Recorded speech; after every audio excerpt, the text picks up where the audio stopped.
¿Y si una sola presa pudiera cambiar el destino de todo un país? Imagina un río que durante milenios alimentó civilizaciones, pero que en cualquier momento también podía destruirlas. El Nilo, grandioso e implacable, inundaba cada año los campos de Egipto. Y en el siglo XX, el ser humano decidió domarlo. Hoy te vamos a contar sobre la presa de Asuán. Suscríbete al canal para no perderte lo más interesante.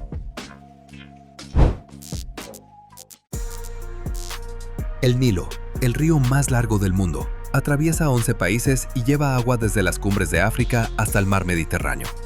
Durante miles de años, sus crecidas fueron para los egipcios, literalmente, un regalo del cielo.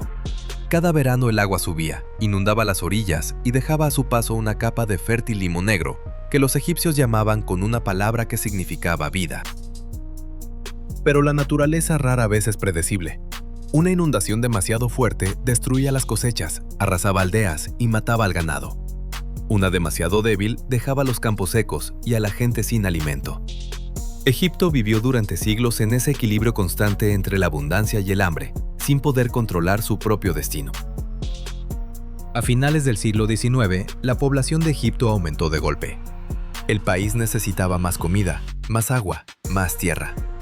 Los colonizadores británicos, que en ese entonces gobernaban Egipto, comenzaron a hablar en serio de la idea de construir una presa en el Nilo, para domar el río y dirigir sus aguas hacia donde la gente las necesitara, y no hacia donde lo decidiera la naturaleza. La primera presa de Asuán se construyó entre 1898 y 1902. La diseñó el ingeniero británico William Wilcox con la participación de Benjamin Baker y John Heard. La presa medía 2 kilómetros de largo y en el momento de su construcción se consideraba la mayor presa de mampostería del mundo. La inauguración oficial se realizó el 10 de diciembre de 1902 bajo la dirección del duque de Connaught. Miles de egipcios celebraron, creyendo que su vida cambiaría para siempre. Y sí cambió, pero por poco tiempo. El río resultó más fuerte y a los pocos años quedó claro que una sola presa no era suficiente. La presa se elevó 2 veces. Primero entre 1907 y 1912, luego entre 1929 y 1933. Pero incluso después de todas las mejoras, solo podía contener parcialmente el flujo poderoso. Para resolver el problema por completo, hacía falta una construcción totalmente nueva. Mientras tanto, en Egipto ocurrían enormes cambios políticos. En 1952 llegó al poder el revolucionario Gamal Abdel Nasser.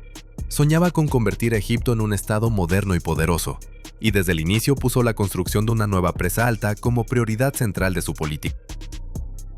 Nasser pidió financiamiento a Estados Unidos y al Reino Unido. En diciembre de 1955, incluso aceptaron apoyar el proyecto. Sin embargo, pronto la situación cambió de manera drástica. Egipto compró armas soviéticas a través de Checoslovaquia, y Occidente, molesto por el acercamiento de Nasser a la URSS, en 1956 se negó a financiarlo. La respuesta de Nasser sacudió al mundo entero. Nacionalizó el Canal de Suez, una de las arterias comerciales más importantes del planeta. Eso provocó una auténtica crisis internacional. Reino Unido, Francia e Israel se unieron y atacaron a Egipto. Sin embargo, bajo la presión de Estados Unidos, tuvieron que retirarse apenas 10 días después. Nasser salió de esa crisis como un héroe nacional. Entonces llegó la ayuda de la Unión Soviética. Moscú aceptó financiar la construcción de la nueva presa alta de Asuán. El 27 de diciembre de 1958, en El Cairo, se firmó un acuerdo de asistencia técnica soviética. Así la Guerra Fría llevó directamente a uno de los mayores proyectos de ingeniería del siglo XX. El 9 de enero de 1960, Nasser presionó personalmente el detonador, y 10 toneladas de explosivos destrozaron las rocas cerca de Asuán. La construcción comenzó. Más de 30.000 egipcios trabajaron día y noche, bajo el calor de 40 grados del desierto, turnándose durante toda una década.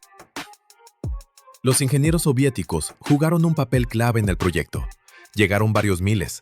Junto con los trabajadores egipcios, literalmente se abrieron paso en la tierra, sentando los cimientos de lo que debía convertirse en una de las obras hidráulicas más grandes del planeta.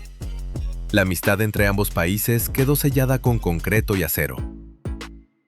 Hay un dato poco conocido. El proyecto técnico de la presa no lo desarrollaron inicialmente los soviéticos, sino ingenieros de Alemania Occidental. Fueron ellos quienes elaboraron el plan técnico detallado. Cuando Occidente se negó a financiarlo, los especialistas soviéticos llevaron a la práctica el proyecto alemán. La historia de esta construcción está tejida con giros inesperados. En 1964, ocurrió un hecho simbólico. Nasser y Nikita Khrushchev inauguraron juntos el canal de desvío del río. Los líderes de ambos países estaban uno al lado del otro, mirando al Nilo ya domado. Nasser llamó a la presa un símbolo de la amistad eterna con el pueblo soviético. Según algunos testimonios, Khrushchev no ocultó su emoción ese día. El 15 de enero de 1971, la presa alta de Asuán fue inaugurada oficialmente. Para entonces, Nasser ya no estaba vivo, falleció en 1970.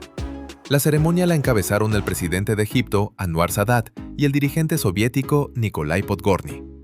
La era del Nilo desbocado llegó a su fin. Entonces, ¿qué es exactamente esta maravilla de ingeniería? La presa alta de Asuán tiene una longitud de 3.600 metros y una altura de 111 metros. Su ancho en la base es de casi 1 kilómetro. Es una verdadera montaña de concreto y roca, una cordillera creada por el ser humano que bloqueó el gran río. Para construirla se extrajeron 17 millones de metros cúbicos de roca. Otros 42 millones de metros cúbicos correspondieron a otros materiales de construcción. Si todo ese material se apilara en un solo cubo, su lado mediría más de 500 metros. Una escala que de verdad deja sin aliento. En la presa se instalaron 12 turbinas, cada una con una potencia de 120.000 caballos de fuerza. Juntas generan hasta 10.000 millones de kilovatios hora de energía al año. Cuando la presa empezó a operar, proporcionaba la mitad de toda la electricidad de Egipto. Aldeas y ciudades enteras, por primera vez en su historia, recibieron luz eléctrica. Detrás de la presa se formó el lago Nasser, uno de los embalses artificiales más grandes del mundo. Su longitud es de alrededor de 500 kilómetros. Aproximadamente 360 de ellos están en territorio egipcio y otros 140 se extienden hacia Sudán. El volumen de agua equivale a unos 157 kilómetros cúbicos. Aquí va un dato impresionante que casi nadie conoce. El volumen de agua del lago Nasser es aproximadamente 4 veces mayor que el volumen combinado de gigantes como la presa Hoover en Estados Unidos y la presa de las Tres Gargantas en China, juntas. Una sola presa en el desierto egipcio guarda lo que 2 de las presas más grandes del mundo no pueden contener sumadas. Las inundaciones anuales en Egipto se detuvieron por completo. Al principio parecía un milagro. Los campos ya no se ahogaban en los torrentes, las crecidas no se llevaban a las aldeas, la gente no perdía la cosecha. Los egipcios, que durante milenios vivieron al ritmo de las crecidas, de pronto se encontraron en una realidad totalmente nueva. El Nilo dejó de imponer sus condiciones. La superficie de tierras irrigadas en Egipto, después de construir la presa, aumentó aproximadamente en 1/3. Muchos campos que antes recibían agua solo en temporada de crecida, ahora se regaban todo el año. Eso permitió pasar de una cosecha anual a 2 e incluso a 3. Los egipcios empezaron a cultivar caña de azúcar, algodón y arroz, donde antes había desierto quemado. En años de sequía, cuando baja el nivel del Nilo, el embalse Nasser le da al país reservas estratégicas para varios años por delante. En 1984, durante una dura sequía africana, fueron justamente esas reservas las que protegieron a Egipto de una catástrofe. Según estimaciones de especialistas, sin la presa, varios millones de personas habrían quedado al borde del hambre. Parecía una victoria total e incuestionable, pero la naturaleza no tolera que la reescriban. Junto con las crecidas, el Nilo llevaba al valle toneladas de limo fértil, que durante milenios fertilizó los campos egipcios. Ahora todo ese limo se deposita en el fondo del lago Nasser, y el delta del Nilo va perdiendo poco a poco nutrientes. Los suelos se empobrecen. Antes de la presa, el Nilo arrastraba cada año unas 130 millones de toneladas de sedimentos fértiles. Ahora prácticamente todo ese volumen se queda en el embalse. Los agricultores egipcios se ven obligados a comprar fertilizantes artificiales, donde antes la naturaleza renovaba la tierra por sí sola. Eso significa gastos extra y una carga adicional para el medio ambiente. El delta del Nilo empezó literalmente a desvanecerse. Sin nuevos sedimentos del río, la línea costera se erosiona bajo los golpes del Mediterráneo. Los científicos han calculado que hasta el 50% del área del delta corre el riesgo de ser devorada por el mar en las próximas décadas. La región agrícola más antigua del mundo quedó bajo una amenaza seria. Igual de grave resultó el problema de la salinización del suelo.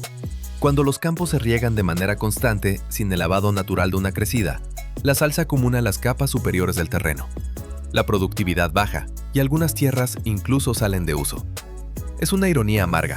La presa, creada para darle agua a la tierra, en algunos lugares la reseca desde dentro. Las consecuencias ambientales también afectaron a la pesca. En el Mediterráneo, frente a las costas de Egipto, las reservas de peces se redujeron de forma drástica. Los nutrientes que antes arrastraba el Nilo sostenían un ecosistema marino rico. Después de la construcción de la presa, los pescadores que trabajaban cerca de la costa empezaron a irse cada vez más lejos. Hay otra consecuencia de la presa de la que casi nadie habla. Es la propagación de la esquistosomiasis, una enfermedad parasitaria que se transmite a través de caracoles de agua dulce. Tras crear una red de riego durante todo el año, la superficie de cuerpos de agua creció con fuerza, y la incidencia en algunas regiones de Egipto aumentó de manera notable. La presa cambió no solo el paisaje, también el mapa epidemiológico del país. Hubo otro costo dramático que pagó Egipto. Construir el embalse significó inundar un territorio enorme donde vivía un pueblo antiguo, los nubios. Es uno de los pueblos más antiguos de África, guardianes de una cultura única, con raíces que se hunden en los tiempos faraónicos. Alrededor de 50.000 nubios egipcios se vieron obligados a abandonar sus tierras ancestrales. Sus aldeas, campos y cementerios quedaron bajo el agua. La parte sudanesa también sufrió. Aproximadamente 40.000 nubios de Sudán fueron reubicados en zonas construidas especialmente para ellos. El precio del progreso se midió en miles de destinos humanos. Los nubios todavía recuerdan su patria perdida, su cultura, su idioma, sus canciones y sus relatos guardan la memoria de las orillas inundadas. La segunda y la tercera generación de nubios reubicados sigue llamándose gente del Nilo, aunque nunca han visto los lugares donde nacieron sus abuelos. Es una herida histórica que no cierra. Pero también hubo otra amenaza que se cernía en esos años sobre el patrimonio cultural mundial. Las aguas crecientes del lago Nasser amenazaban con tragarse para siempre los templos construidos por el gran faraón Ramsés II alrededor de 1264 antes de nuestra era. Hablamos de los famosos templos de Abu Simbel, uno de los símbolos del antiguo Egipto. En 1959, el gobierno egipcio pidió ayuda a la UNESCO. La organización lanzó una campaña internacional para salvar los monumentos de Nubia. Más de 50 países respondieron y reunieron en total $80 millones. La mitad de los fondos llegó de gobiernos extranjeros, la otra mitad de organizaciones internacionales. Los templos de Abu Simbel se salvaron de una forma radical. Los cortaron. Literalmente los cerraron en enormes bloques de piedra de hasta 30 toneladas cada uno. Durante 4 años, de 1964 a 1968, miles de trabajadores e ingenieros de distintos países desmontaron, trasladaron y reconstruyeron las colosales estatuas y las salas del templo. Los templos se movieron 200 metros hacia el interior de la orilla y se elevaron 65 metros por encima del nivel anterior. Al mismo tiempo, se procuró conservar la orientación original según los puntos cardinales. 2 veces al año, el 22 de febrero y el 22 de octubre, los primeros rayos del sol naciente siguen entrando al corazón del templo e iluminan las figuras de los dioses. Ese detalle sigue asombrando a la gente hasta hoy. En total, durante la campaña se reubicaron más de 22 templos y sitios históricos. Algunos fueron donados a los países que brindaron a mayor ayuda. Fue entonces cuando nació la idea de Patrimonio Cultural Mundial, que después se convirtió en la base de la Convención de la UNESCO. La historia de Asuán le dio al mundo una nueva manera de ver la preservación de la civilización. La construcción de la presa cobró vidas humanas, y eso también es parte de la historia. Varios cientos de trabajadores murieron en accidentes. El calor, las voladuras, los derrumbes en las excavaciones cobraban su cuota. Sus nombres no entraron en los libros de historia, pero fueron ellos quienes con sus manos levantaron esta obra monumental. Los constructores silenciosos de una gran construcción. La presa le dio a Egipto no solo agua y electricidad, le dio independencia. Un país que hasta 1956 dependía del control británico sobre el Canal de Suez, ahora tenía su propia soberanía energética e hídrica. Nasser llamaba a la presa el corazón de la nación, y no era una exageración. En los primeros años después de su puesta en marcha, la presa aportaba alrededor de la mitad de toda la electricidad de Egipto. Eso permitió construir nuevas fábricas, plantas de aluminio y complejos de procesamiento. El país dio un salto fuerte hacia la era industrial. Las zonas rurales, donde nunca había habido electricidad, recibieron luz en sus casas. El lago Nasser en sí mismo se volvió una fuente de vida. La pesca en el embalse da trabajo a miles de personas, y la captura anual de pescado se cuenta en decenas de miles de toneladas. El espacio desértico que antes de la presa era una llanura calcinada, ahora está lleno de vida. Un detalle importante: en el lago Nasser vive la perca del Nilo, uno de los depredadores de agua dulce más grandes del planeta. Este gigante llega a crecer hasta 200 kilos. El lago se convirtió en un verdadero paraíso para aficionados a la pesca de todo el mundo. Atrapar un pez gigante en medio del desierto egipcio, ¿qué podría ser más inesperado? Hoy la presa alta de Asuán produce alrededor del 15% del consumo total de electricidad de Egipto. Es menos que en los años 70, porque el país creció y sus necesidades aumentaron varias veces.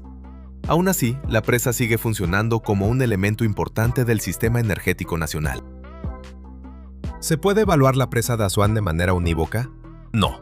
Esta obra está hecha de contradicciones, igual que la propia historia. Salvó a millones de personas del hambre y de las inundaciones. Llevó luz a ciudades y aldeas. Le abrió a Egipto el camino hacia la modernidad. Y al mismo tiempo, inundó una cultura milenaria. Le quitó al río su fuerza antigua. Puso en marcha una larga cadena de cambios ambientales. La presa alta de Asuán no es solo concreto y acero. Es una historia de cómo el ser humano desafió a la naturaleza y al mismo tiempo pagó por su soberbia. Una historia de cómo la gran política, los ingenieros soviéticos y los sueños egipcios se unieron en un gran proyecto. Cada uno de nosotros vive en un mundo donde decisiones así se tomaron y se seguirán tomando. Suscríbete al canal y escribe en los comentarios: ¿crees que esta presa valió su precio?